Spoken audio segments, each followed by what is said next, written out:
Assalamualaikum warahmatullahi wabarakatuh. Tidak ada Tuhan selain Allah. Dalam bahasa Arab atau bahasa Inggris, kata Rob sama dengan Lord. Maka Ar-Rob sama dengan the Lord. Sedangkan kata ilah sama dengan God. Maka al-ilah yang biasa disingkat dengan Allah sama dengan the God. Ada juga yang berpendapat the Lord sama dengan Tuhan. Namun secara resmi the God dan the Lord dalam bahasa Indonesia diterjemahkan hanya satu kata, yaitu Tuhan. Jadi Allah diterjemahkan dalam bahasa Indonesia adalah Tuhan.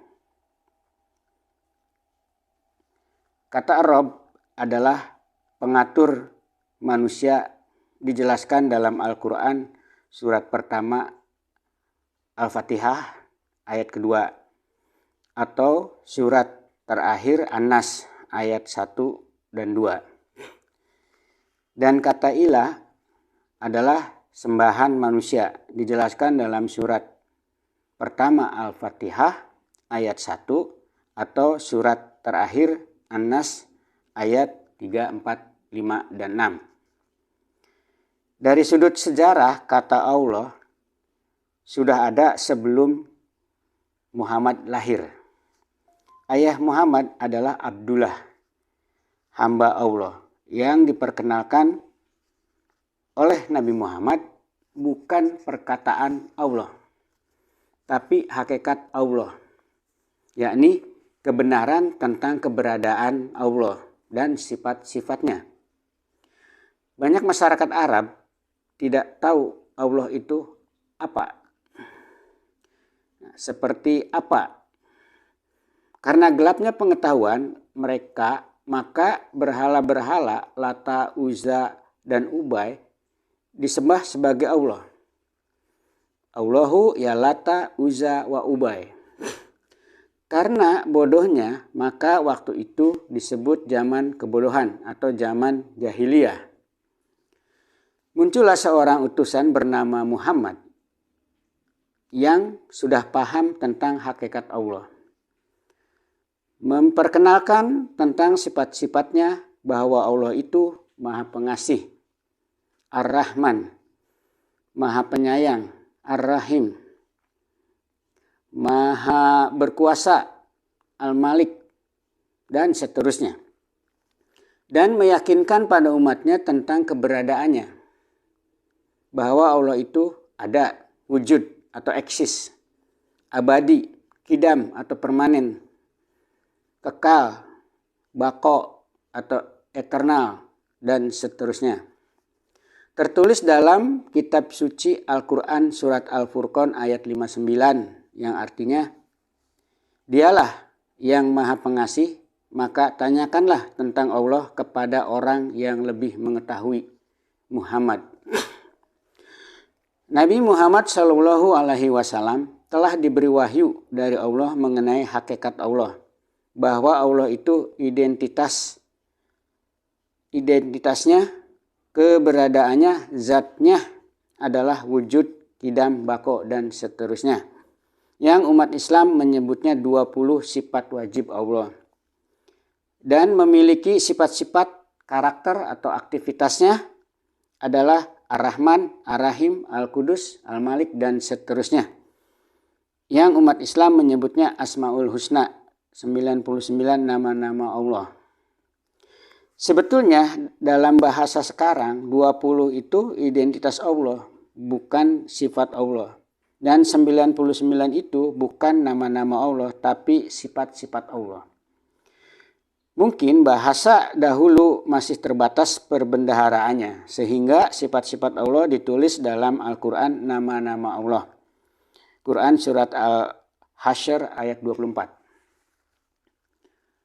Pada dasarnya semua agama Tuhannya sama, yakni Tuhan yang Maha Esa. Dan Tuhan pencipta langit dan bumi. Perbedaannya adalah dalam menerjemahkan keberadaan dan sifat-sifat Tuhan dalam kehidupan sehari-hari. Seperti kita manusia membuat komputer, maka kita tahu komputer, tapi komputer tidak tahu siapa kita. Demikian juga Allah menciptakan kita, maka kita tidak tahu siapa Allah. Sedangkan Allah tahu siapa kita. Orang Islam tahu Allah dari Rasulullah utusannya Muhammad Sallallahu Alaihi Wasallam.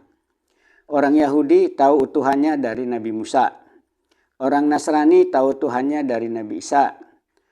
Orang Buddha tahu Tuhannya dari Nabi Siddhartha Gautama. Orang tahu Tuhannya dari Nabi Laozi dan seterusnya. Di antara para rasul yang mengucapkan Tuhannya dengan kata Allah, hanya Rasul Muhammad. Sedangkan rasul-rasul lain sesuai dengan bahasanya masing-masing. Misalnya Rasul Isa mengucapkan kepada Tuhannya dengan kata Eli untuk kata pengganti kata Allah. Dan Yesus atau Yosua untuk pengganti kata Rob. Rasul Musa mengucapkan kepada Tuhannya dengan kata Eloh untuk kata Allah dan Yehova atau Yahweh untuk kata Rob.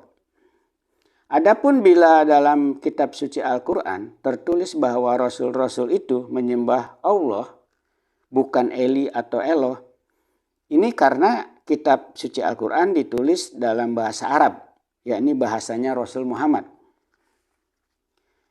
Kami tidak mengutus seorang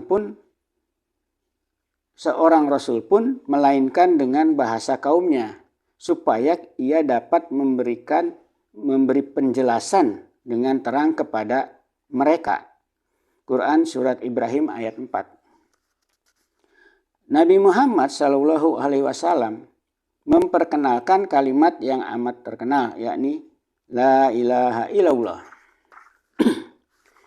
Bila diterjemahkan dalam bahasa Indonesia, tidak ada Tuhan selain Tuhan. Namun, tidak mungkin kita tahu apa yang terkandung dalam kalimat itu tanpa melihat sejarah. Kata Tuhan yang pertama adalah berhala-berhala, patung, relief, tulisan, benda-benda langit, matahari, bulan, bintang, materi bumi, uang, emas, benda pusaka. Sedangkan kata Tuhan yang kedua adalah yang diperkenalkan oleh Nabi Muhammad Shallallahu Alaihi Wasallam, yakni hakikat Allah seperti yang tertulis di atas. Karena kita sudah terbiasa menyebut Tuhan dengan kata Allah, maka kita menerjemahkannya dengan kalimat tidak ada Tuhan selain Allah. Masa penjajahan yang panjang setelah masa kejayaan Islam, zaman Wali Sanga di Indonesia telah berakhir, mengakibatkan terkuburnya pemahaman kalimat Allah dalam agama Islam di masyarakat. Terutama kalimat La ilaha illallah. Dampaknya umat Islam hanya pandai mengucapkan tapi tidak pandai melaksanakan. Orang yang menjalankan la ilaha illallah akan menjalani hidup sesuai dengan sifat-sifat Allah. Orang itu jujur atau al-mu'min perilakunya, lembut, al-latif hatinya, bijaksana, al-hakim keputusannya, dan lain-lain sebagainya. Bila kita mengikuti perintah Allah, maka Allah akan mencintai kita dan mengampuni dosa-dosa kita serta memberikan apa yang sebenarnya kita butuhkan. Allah Subhanahu wa taala telah berfirman dalam surat Al-Imran ayat 31. Katakanlah Muhammad, jika kamu mencintai Allah, ikutilah aku. Niscaya Allah mencintaimu dan mengampuni dosa-dosamu. Allah Maha Pengampun, Maha Penyayang. Quran surat Al-Imran ayat 31. Berikut ini contoh kegiatan manusia yang menyimpang dari hakikat kalimat la ilaha illallah. Yang pertama adalah ada yang mentuhankan jabatan ketimbang Allah. Contoh, seorang calon kepala daerah, ia katakan janji-janji dan kasakusuk kesana kemari untuk mendapatkan kepercayaan. Ia salurkan uang agar terpilih menjadi pejabat. Kemudian setelah terpilih, ia campakkan janji-janjinya.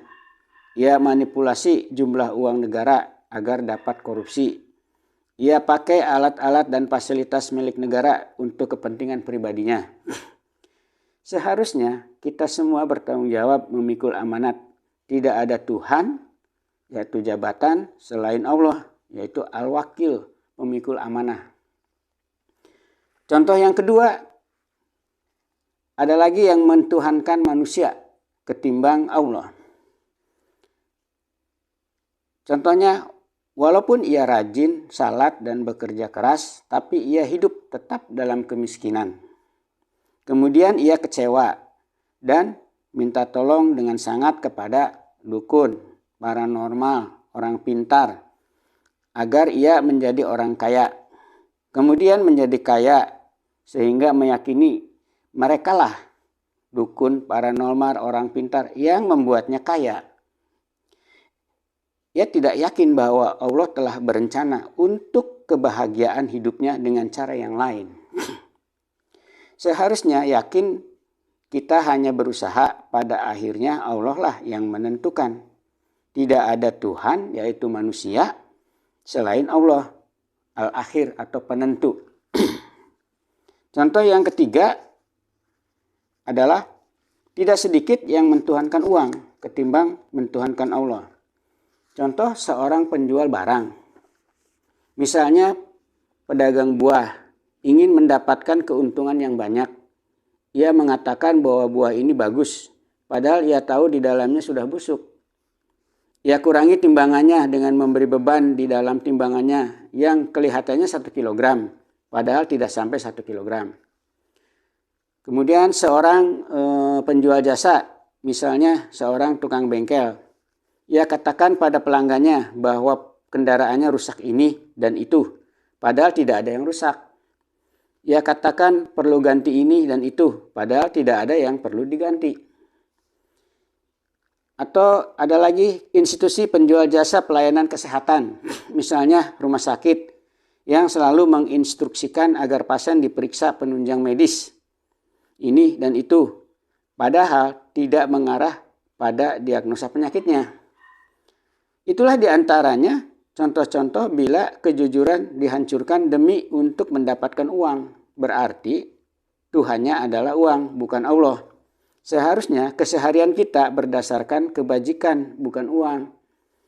Tidak ada Tuhan, yaitu uang, selain Allah, yaitu Al-Mu'min, kejujuran. Nah, demikian dulu bagian pertama, nanti kita lanjutkan pada bagian kedua. Wassalamualaikum warahmatullahi wabarakatuh.